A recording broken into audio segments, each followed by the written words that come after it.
I thought I knew what love looked like. 6 years with Jessica felt like proof that soulmates existed. We met at a coffee shop in Seattle on a rainy October morning, both reaching for the last blueberry muffin. She laughed. I insisted she take it, and somehow that moment turned into forever. Or so I believed. 3 months ago, everything shifted. Late nights at the office became her new normal. Her phone stayed face down on every surface. When I reached for her at night, she would turn away, mumbling about exhaustion. Then last Friday, while she showered, her phone lit up on the kitchen counter. I will never forget the words that shattered my world. If you have ever felt your entire reality collapse in a single moment, you will understand what came next. Before I continue, let me know in the comments where you are watching from, and if this story resonates with you, please hit that like button and subscribe. Trust me, what happened when she discovered my plan will blow your mind. I work as a software engineer at a tech company here in Seattle. The job pays well enough that Jessica and I could afford our small house in Ballard with the garden she loved tending every spring. We had built a comfortable life together. No kids yet because we both wanted to focus on our careers first, but we talked about starting a family soon. That conversation happened less than a year ago, back when I still believed in us. Our weekends followed a pattern I cherished. Saturday mornings meant hiking trails around Mount Rainier, or taking the ferry to Bainbridge Island. Sunday afternoons, we would cook together, trying new recipes while music played from the speaker on the counter. Friday nights were movie nights, curled up on the couch with homemade popcorn and whatever film caught our interest. Simple pleasures that made life feel full. Jessica worked as a marketing manager at a mid-size firm downtown. She always had meetings, always had campaigns to manage, always had deadlines breathing down her neck. I understood pressure. My own job came with its share of stress. So, when she started staying late at the office 3 months back, I did not question it. When she began dressing differently for work, choosing outfits that showed more thought and care, I assumed she wanted to feel confident for big presentations. When she started going to the gym 4 times a week instead of our usual twice, I told myself she was prioritizing her health. But then came the phone, always face down, always within arm's reach, always accompanying her to the bathroom even at home. She would step onto our back porch for calls that came after 9 at night, speaking in hushed tones that I could not quite hear through the glass door. When I asked who called so late, she said it was clients in different time zones or her boss discussing urgent matters. The explanation sounded reasonable enough that I pushed my doubts aside. Our physical connection died slowly, then all at once. She stopped initiating intimacy. When I tried, she would cite headaches, exhaustion, or early meetings the next morning. We went from making love twice a week to twice a month, to not at all. I felt her slipping away, but convinced myself that work stress was temporary, that we would reconnect once her big project finished. Last Friday changed everything. Jessica said she needed to grab dinner with a colleague to discuss campaign strategy. She left around 6 in the evening, promising to be home by 9. I settled into my home office to catch up on code reviews, expecting a quiet evening alone. Around 7, I went to the kitchen for water and saw her phone sitting on the counter. She must have forgotten it in her rush to leave. The screen lit up with a text notification. I did not mean to look. I was going to take it to her, thinking she might need it, but the message preview caught my eye before I could stop myself. The sender was listed as Marcus. I knew that name. Jessica had mentioned him before a colleague in her department. The message read, "I miss your touch. Cannot wait to see you tomorrow. Last night was incredible." My hands started shaking. My chest tightened like someone had wrapped steel bands around my ribs and kept twisting them tighter.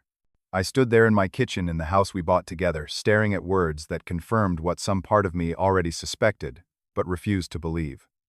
I picked up the phone with trembling fingers and took a photo of the screen with my own device. Evidence. I would need evidence. When Jessica came home that night around 9:30, I was sitting on the couch pretending to watch television. She asked if I was okay, because apparently my face looked pale. I told her I had a headache. Nothing serious. She kissed my forehead, said she was exhausted, and went straight to bed. I lay next to her that night, feeling like I was sharing a bed with a complete stranger. Every time she shifted in her sleep, I felt my stomach turn. The woman I had pledged my life to had been lying to me, sneaking around, giving pieces of herself to someone else. Sleep did not come. I spent those dark hours staring at the ceiling, thinking about our wedding day 6 years ago. She wore a simple white dress and cried happy tears when she said her vows. I remembered our honeymoon in Hawaii, how we laughed until our sides hurt trying to learn to surf. I thought about the morning she surprised me with pancakes shaped like hearts on my 30th birthday. All those memories felt tainted now, like looking at photographs through dirty glass. By the time dawn broke, I had made my decision. I would not confront her yet. Confrontation without proof would give her room to lie, to gaslight, to make me question what I knew in my gut to be true. I needed concrete evidence. I needed a plan. And I needed to make sure that when this ended, it ended on my terms. Saturday morning, Jessica left early for what she claimed was a work breakfast meeting. I waited until her car disappeared down the street, then called Tyler. He has been my best friend since college, the kind of person who shows up when you need him without asking questions first. I told him everything. The text message, the late nights, the distance. He listened quietly, then said what I needed to hear. Get evidence first, act later. That afternoon, I drove to a store that specialized in security equipment and bought a small GPS tracker. The device was no bigger than a matchbox magnetic with a battery that lasted weeks. I installed it under the rear bumper of Jessica's car while she was inside the house getting ready for another supposed work commitment. My phone downloaded the tracking app, and suddenly I could see exactly where she went. Sunday afternoon, Jessica said she needed to run errands. The GPS told a different story. Instead of Target or the grocery store, her car traveled to Capitol Hill and parked outside a modern apartment building on East Pike Street. She stayed there for 3 hours. I sat in my home office watching that little blue dot on my screen, feeling my heart crack a little more with each passing minute. When she came home carrying shopping bags from stores she clearly had not visited, I said nothing. I just smiled and asked about her day. That evening, curiosity drove me to search for the address online. The building had a tenant directory available through a real estate website. Apartment 307 belonged to Marcus Chen. I found him easily on social media after that. Marcus Chen, 35 years old, working at the same marketing firm as Jessica. His profile was not private. I scrolled through photos of him with his family. His wife Jennifer, a pretty woman with kind eyes who taught 3rd grade. Their 2 children, a daughter named Sophie who looked about 8 and a son named Ethan who could not be older than 5. Photos of family vacations, birthday parties, soccer games. A whole life that Marcus was risking for an affair with my wife. The discovery that Marcus had a family hit me harder than I expected. Jennifer had no idea her husband was destroying their marriage. Those kids had no idea their father was betraying their mother. I felt a kinship with Jennifer. This woman I had never met. We were both victims of choices we did not make, suffering because 2 selfish people could not control themselves. I decided then that Jennifer deserved to know the truth. When the time came, I would tell her everything. Monday morning, I contacted a private investigator. Tyler had recommended someone discreet, someone who specialized in infidelity cases. The investigator, a former police detective named Ray, met me at a coffee shop downtown. I showed him the text message, gave him the GPS information, explained the situation. He quoted me a rate that made me wince, but agreed it was necessary. He would follow Jessica, document her meetings with Marcus, gather photographic evidence that would hold up in court. For 2 weeks, Ray followed my wife. He sent me regular updates. Photos of Jessica and Marcus entering a boutique hotel in Belltown. Images of them having lunch at a restaurant in Fremont, sitting close together, her hand on his arm. A particularly painful shot showed them kissing outside Marcus's apartment building, his hand tangled in her hair, her body pressed against his. Each photo felt like another knife wound, but I needed them all. I needed documentation that left no room for denial. During those 2 weeks, Jessica continued her charade at home. She would kiss me goodbye in the mornings, ask about my day over dinner, cuddle next to me on the couch during our movie nights. The performance was flawless. If I had not known better, I would have believed everything was normal. But I did know better. Every smile was a lie. Every touch felt contaminated. I found myself pulling away from her, physically making excuses when she occasionally initiated intimacy. I could not bear the thought of being intimate with her, knowing where she had been, what she had done. With Ray's evidence compiled in a folder on my laptop, I scheduled a consultation with a divorce attorney. Mr. Patterson had been practicing family law for 25 years. His office sat in a high-rise with a view of Elliott Bay, decorated with dark wood furniture that smelled of lemon polish. He reviewed my evidence with the detached professionalism of someone who had seen this scenario play out hundreds of times. Washington is a no-fault divorce state, he explained, but documentation of infidelity could influence asset division, especially regarding spousal support. I learned that the house would stay mine since I had purchased it 2 years before our marriage with money from an inheritance. Our joint savings account, the 2 cars we owned, and other shared assets would be split equitably. Mr. Patterson estimated the divorce could be finalized within 4 to 6 months if Jessica did not contest. He prepared the initial paperwork while I sat there signing documents that would legally end my marriage. My plan took shape over several conversations with Mr. Patterson and Tyler. I would serve Jessica with divorce papers and simultaneously send all evidence to Jennifer. Both women deserved to know the truth at the same time. Marcus and Jessica had destroyed 2 marriages, and they would face the consequences together. I chose Monday of the following week as the day everything would unroll. That gave Mr. Patterson time to finalize the paperwork and gave me time to prepare myself emotionally for what came next. Tyler offered me a room in his apartment in Fremont. He lived alone in a 2-bedroom place with space to spare. I started moving my most important possessions there, gradually things Jessica would not notice missing. My grandmother's watch, photo albums from before I met Jessica, important documents. I was building my exit strategy piece by piece, preparing for the moment when I would walk out of that house and never look back. Thursday evening, I sat in my home office, reviewing the final divorce documents. Mr. Patterson had emailed. Everything was ready. Monday morning, Jessica would be served at her workplace. Monday morning, Jennifer would receive an email containing every piece of evidence Ray had collected, along with a letter explaining that I thought she deserved to know what her husband was doing. I felt nervous, but resolute. This had to happen. Around 7 in the evening, I called Mr. Patterson to confirm the plan one last time. We discussed logistics, timing, and what to expect in terms of Jessica's potential reactions. I spoke clearly, my voice steady, despite the anxiety churning in my stomach. Yes, I wanted to proceed with the divorce. Yes, I would send everything to Marcus's wife on Monday morning. She deserved to know. I said all of this aloud, focused on the conversation, not paying attention to anything else. I did not hear the front door open. I did not hear Jessica's footsteps in the hallway.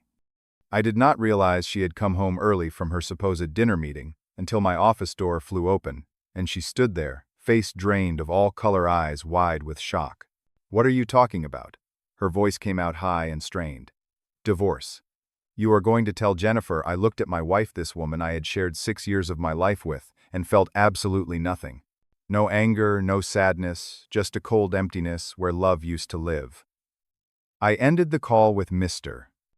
Patterson and set my phone down slowly. Jessica stood frozen in the doorway, her hand still on the doorknob, her entire body rigid with panic. "I know everything, Jessica." I kept my voice level, almost conversational. Marcus's apartment in Capitol Hill. The hotels. All of it. She tried to deny it instantly, her default response when caught in any uncomfortable situation. "You are crazy. I do not know what you are talking about. You are imagining things." I opened my laptop and turned the screen toward her. Ray's photographs filled the display. Jessica and Marcus walking hand in hand. Jessica and Marcus kissing. Jessica and Marcus entering a hotel together. I watched her face as she saw the evidence, watched the denial crumble into horror. Her legs seemed to give out. She sank to the floor, her back against the doorframe, and started crying. The sobs came hard and desperate, her shoulders shaking. "I am sorry. Oh God, Charlie, I am so sorry. It was a mistake. Please, do not do this. Please. I will end it right now. I will never see him again. We can go to counseling. We can fix this." I stood up from my desk chair and walked past her into the hallway. She grabbed at my leg as I moved, but I stepped away from her reach. Her pleas followed me down the hall, growing more frantic. "It is too late, Jessica. You made your choice. Now I am making mine." She pulled herself up using the doorframe and followed me into the living room. Her tears had stopped, replaced by something sharper. Anger, maybe, or fear of consequences. "You cannot tell Jennifer. Do you understand what that will do? You will ruin his family. Those children will suffer. How can you be so cruel?" The audacity of that statement stopped me cold. I turned to face her fully. He should have thought about his children before sleeping with my wife. This is not my fault. This is not my problem. Jennifer deserves to know who she is married to. "If you do this, I will make your life hell." Her voice turned threatening. "I will tell everyone you were abusive.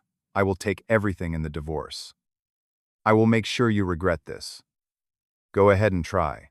I felt calm, saying it completely unbothered by her threats. "I have evidence of everything. Your lies will not hold up against photographs and GPS records and credit card statements showing hotel charges. You have no ground to stand on, Jessica. You cheated. You lied. You destroyed this marriage. Own it." She switched tactics again, her mood swinging wildly as she realized nothing was working. "Please, Charlie." Her voice became small, pleading. "I still love you." It meant nothing with Marcus. He was just a distraction because I was stressed.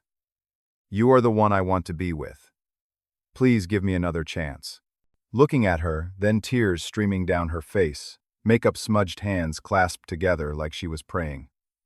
I felt disgust. Not anger anymore, just pure disgust. This was not the woman I had married. Maybe she never existed at all. Maybe I had been in love with an illusion, a performance she put on while her true self did whatever it wanted behind closed doors. "I am sleeping at Tyler's tonight," I told her. "My lawyer will be in touch on Monday. I suggest you find your own attorney." I walked to our bedroom, grabbed the overnight bag I had already packed and hidden in the closet, and headed for the front door. Jessica followed me, still talking, still crying, still trying every manipulation tactic she could think of. I did not respond to any of it. I opened the door, stepped out into the cool evening air, and closed it behind me. The sound of that door closing felt like the most honest thing that had happened in months. Friday and Saturday passed in a blur at Tyler's apartment. He gave me space when I needed it, and company when I did not want to be alone. Sunday, I drafted the email to Jennifer. I kept it factual, not emotional. I explained who I was, that our spouses were having an affair, and that I believed she deserved to see the evidence so she could make informed decisions about her own marriage. I attached every photograph, every GPS log, every piece of documentation Ray had gathered. Then I saved it as a draft, ready to send Monday morning. Monday arrived cold and gray. Typical Seattle November weather. At 8 in the morning, I sent the email to Jennifer. At 8:30, a process server arrived at Jessica's office to deliver the divorce papers. My phone started ringing before 9. First, Jessica, her number appearing over and over on my screen. I let every call go to voicemail. Then Marcus, his number pulled from Jessica's contact list, leaving angry, threatening messages about how I had destroyed his life. I deleted them without listening fully. Jennifer's response came around 10 that morning. A short email thanking me for my honesty, saying she suspected something but had no proof until now, and confirming she would be filing for divorce as well. She asked if we could meet for coffee sometime, two people navigating the same nightmare, and I agreed. We were allies in this, bonded by betrayal. The divorce process stretched across 4 months. Jessica tried to negotiate for more than her fair share, hired an aggressive attorney who painted me as vindictive and cruel. But evidence does not lie. Judge after judge saw the documentation and ruled in my favor on contested points. In the end, she got exactly half of our joint assets, and nothing more. The house stayed mine. She moved out completely by February, taking her clothes and personal items and leaving everything else behind. I heard through mutual acquaintances that she had moved back to Oregon to her parents' house in Eugene to start over somewhere. People did not know her story. Marcus's marriage imploded faster than mine. Jennifer filed immediately, sought full custody of the children, and won. Marcus got supervised visitation every other weekend and a child support payment that took a significant chunk of his salary. His affair cost him his family, his home, and his reputation. Jessica tried to continue their relationship for a few weeks after everything fell apart, but Marcus ended it. Apparently, affair partners rarely survive when forced into the daylight of real consequences. The first 2 months after Jessica moved out were harder than I expected. I would wake up reaching for someone who was not there, forgetting for a few seconds each morning that I was alone. The house felt too big, too quiet, too full of memories I wanted to erase. I threw myself into work, taking on extra projects, staying late at the office, because going home to an empty house felt worse than staying busy. Tyler practically moved in during those first weeks. He would show up with groceries and cook dinner, forcing me to eat when I had no appetite.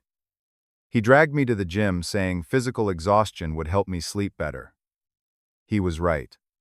Running on the treadmill until my legs burned and my lungs ached gave me a few hours of peace each night, too tired to dream, too exhausted to think.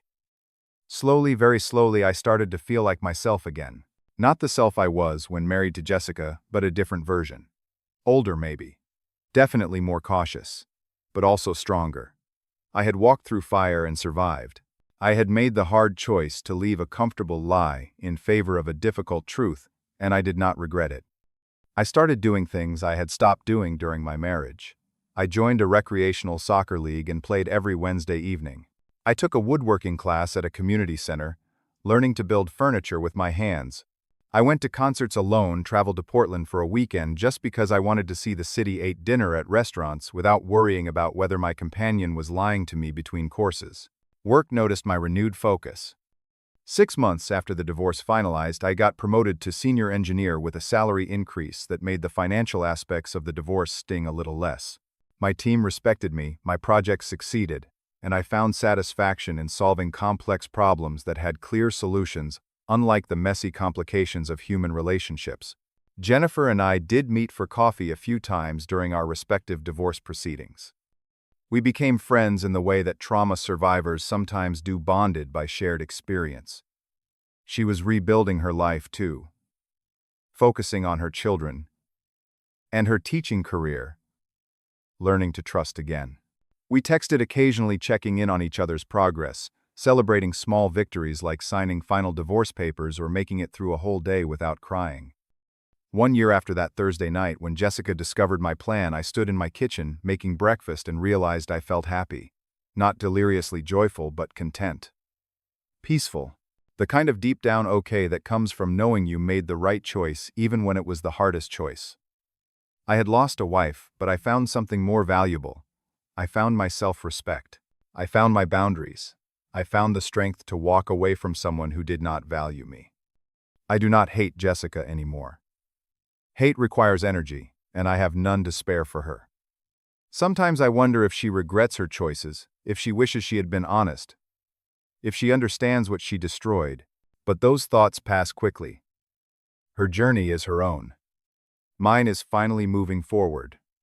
The house that once felt too full of painful memories became mine again. I repainted the bedroom, replaced furniture, turned Jessica's home office into a music room where I keep the guitar I bought and am slowly learning to play. I planted new flowers in the garden, different varieties than Jessica, chose making the space reflect who I am now rather than who we were together. Sometimes people ask if I will date again if I am ready to trust someone new. The honest answer is, I do not know yet, maybe someday. For now, I am learning to enjoy my own company, to build a life that does not require another person to feel complete. If love comes again, it will be because I choose it from a place of strength, not need. And if it does not, I will still be okay. I learned that betrayal says nothing about your worth, and everything about the character of the person who betrayed you. I learned that truth, no matter how painful, is always better than comfortable lies. I learned that loving yourself means refusing to accept treatment that diminishes you. And I learned that endings, even devastating ones, can become beginnings if you let them. That Thursday night, when Jessica overheard my conversation with Mr. Patterson, when she realized her carefully constructed lies were crumbling, she panicked. She begged, threatened, cried, and manipulated, trying every tool in her arsenal to avoid consequences. But consequences came anyway. Not because I was cruel or vindictive, but because actions have results. Choices have costs. And, sometimes, the worst thing that happens to you ends up being the best thing. I lost a wife, but I found myself again. I found peace. I found the courage to demand honesty and respect in my relationships. I found the strength to walk away when those things were absent. And you know what? That is a trade I would make every single time. If you are going through something similar, remember this. You deserve honesty. You deserve respect. You deserve peace. You deserve a partner who values you enough to honor their commitments. Do not settle for anything less. Do not accept lies in the name of keeping peace. Do not sacrifice your self-respect to maintain a relationship with someone who has already shown you they do not value it. The road ahead might feel impossible right now. You might be lying in bed next to someone you no longer trust, wondering how you got here, wondering if you are strong enough to leave. You are. You absolutely are. It will hurt, like nothing else you have ever experienced, but pain is temporary. Living a lie, accepting betrayal, diminishing yourself to maintain someone else's comfort, that is permanent damage. Choose yourself. Choose truth. Choose the hard right over the easy wrong. So let me ask you this. Have you ever had to make a choice between comfortable lies and painful truth? How did you find the strength to do what needed to be done? Drop your thoughts in the comments below. Your story might be exactly what someone else needs to hear right now.